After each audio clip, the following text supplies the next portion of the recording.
Bom dia, pessoal. Professor André, disciplina de Ciências da turma do sétimo ano, ok? E, pessoal, dando continuidade às nossas aulas que foram interrompidas sobre o conteúdo de células, vamos ver nesse vídeo aqui novamente o que é a célula desde o começo, para a gente recapitular e poder dar sequência, certo? No final desse vídeo, eu vou estar deixando também a atividade para vocês estarem realizando, certo? Então, vocês já viram em sala de aula que todo ser vivo precisa de célula. Então, o que é um ser vivo? A gente pode responder como aquele ser que tem célula, certo? Então, vamos ver isso com mais clareza. Unidade da vida. A vida, pessoal, basicamente ela é composta, seja qualquer tipo de vida, por água, 60%, proteínas, 16%, sais minerais, 3,4%, líquidos, 20%. Então, toda a vida vai ter que ter isso daí, principalmente a água, né? É algo essencial para que haja vida. Composição química da vida, tá? Unidade da vida. Não há vida sem células. Mesmo os vírus, que são acelulares, só se desenvolvem no interior de células vivas. Os demais seres vivos têm um corpo formado por um ou mais tipos de células, embora apresentem aparentemente muito distintas. A borboleta e a flor da qual se alimenta possuem células basicamente semelhantes. Pessoal, então tudo que tem vida tem que ter célula, certo? Até mesmo um vírus, tá? Então, até mesmo um vírus que são acelulares, ou seja, não tem células, só se desenvolve no interior de células vivas. Então, até o vírus, tá? Qualquer vírus que existir, ele só consegue se multiplicar, se reproduzir, porque dentro dos organismos que eles conseguem adentrar, que eles conseguem fazer parte, existe célula. Então, até eles que não têm células, eles só conseguem se manter vivo graças às células do corpo em que eles passam a habitar, certo? Então, tudo que tem vida, que consegue se reproduzir, que consegue se manter vivo, só consegue se manter vivo por causa da célula. Então, pessoal, não existe vida sem célula. A célula como parte viva dos seres vivos. Então, a célula ela tem três unidades. Unidade estrutural, que é a unidade que compõe o corpo de todos os organismos vivos.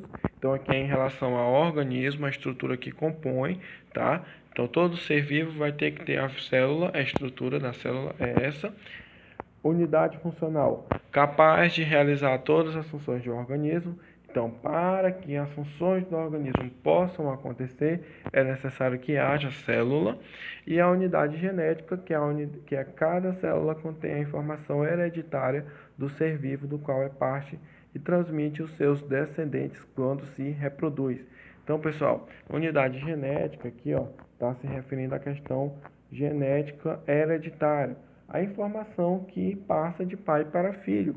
Por exemplo, o pai tem um olho azul, o filho provavelmente terá um olho azul, porque é uma característica genética que ele vai herdar do seu pai, certo? Lembrando que característica genética não necessariamente vai passar só do pai e da mãe para o filho. Pode, às vezes, a criança herdar uma característica genética do avô, do tio, tá?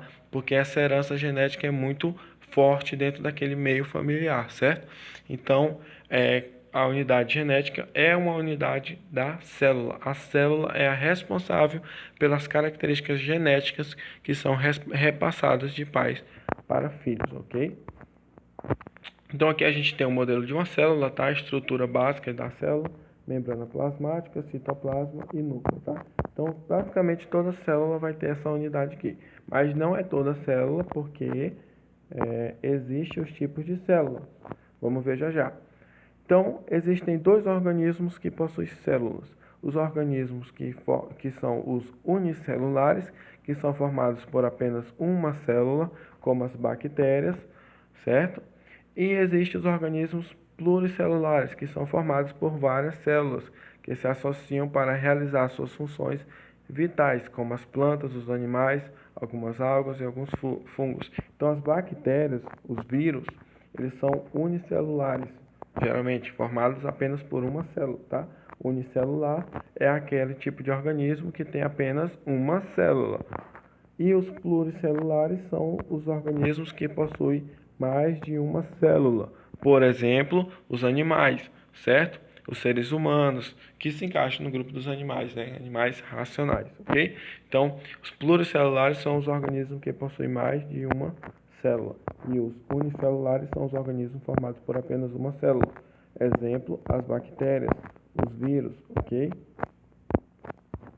Pessoal, e lembra que eu falei aqui, ó, lembra que eu falei que esse modelo não é para todas as células? É porque existem basicamente dois tipos de células: a célula procarionte e a célula eucarionte. E a diferença entre a procarionte e a eucarionte é basicamente isso aqui, ó, o núcleo, tá? Núcleo.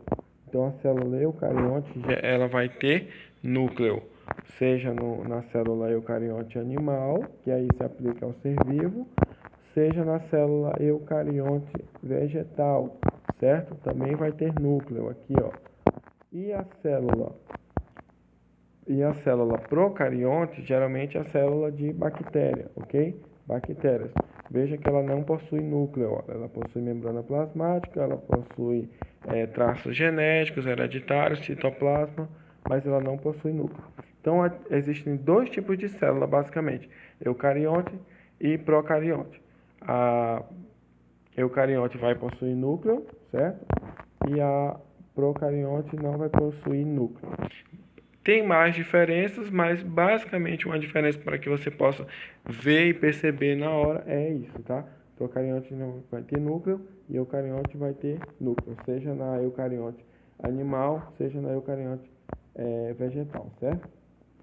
Então, unidade da vida: em um ser vivo, reações químicas organizadas possibilitam que substâncias sejam consumidas ou produzidas com eficiência.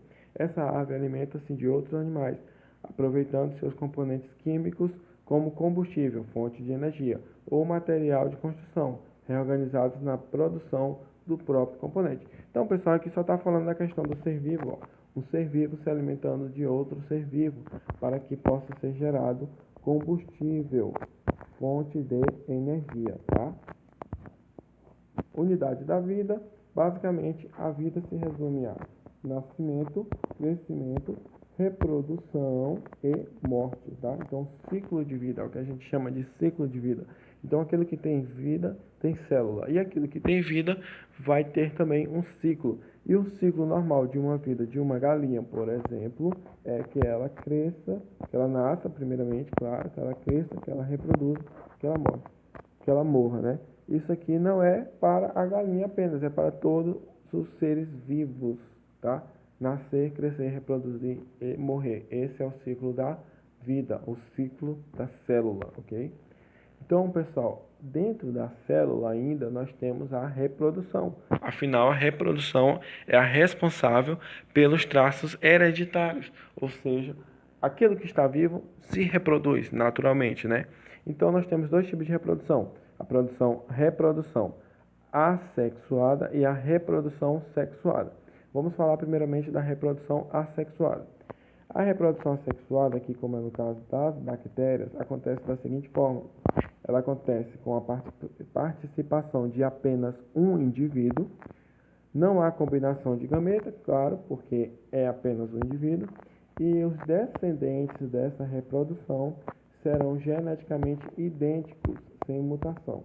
Veja bem, aqui você tem uma bactéria, certo?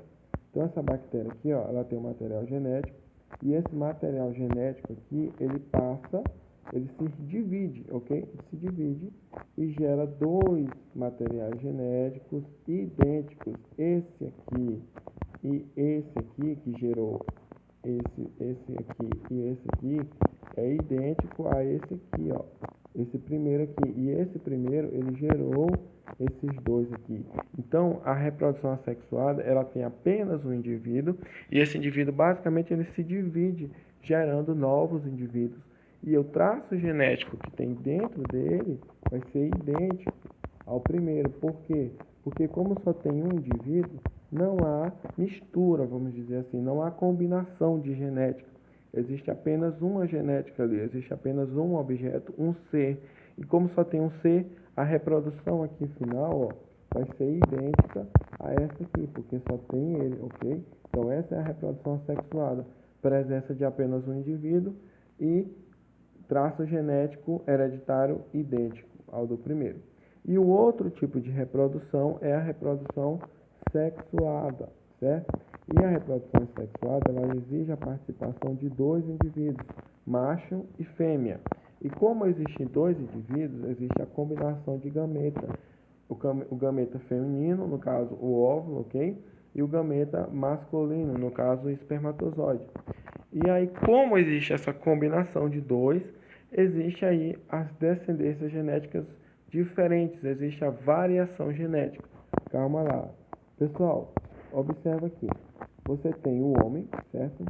Você tem o traço genético do homem e você tem a mulher, traço genético da mulher. Então, o que acontece aqui? Existe uma mistura, ok? Do óvulo feminino, do esperma masculino e existe aqui o embrião, certo? Então, existe aqui a reprodução sexuada. Sexuada depende de dois indivíduos, homem e mulher. E aí gera o embrião. O embrião vai gerar o novo ser humano. E esse novo ser humano, ele vai ter característica tanto do homem quanto da mulher, porque existe essa mistura aqui, ó, essa mistura, a participação de dois indivíduos. Então, as características genéticas que vão estar na célula desse novo indivíduo, elas são tanto características genéticas da mulher quanto do homem, certo?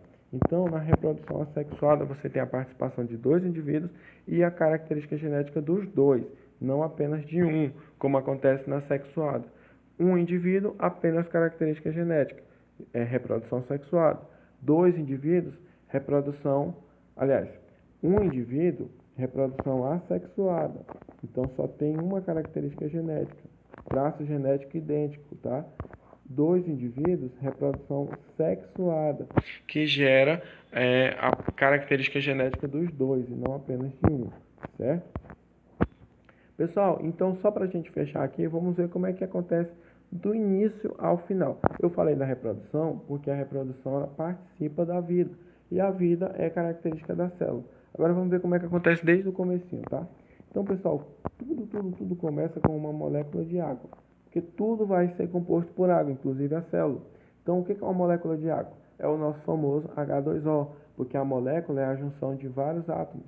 Então, se você pega um átomo de hidrogênio e dois átomos de oxigênio, H2O, é 2O porque são dois, tá vendo essa bolinha vermelha? São duas bolinhas de oxigênio, são dois átomos de oxigênio e um átomo de hidrogênio, que no caso seria essa verde aqui. Então, H2O, molécula da água forma a célula forma o tecido, a molécula da água forma a célula forma o tecido. E aí, o tecido forma, por exemplo, o osso.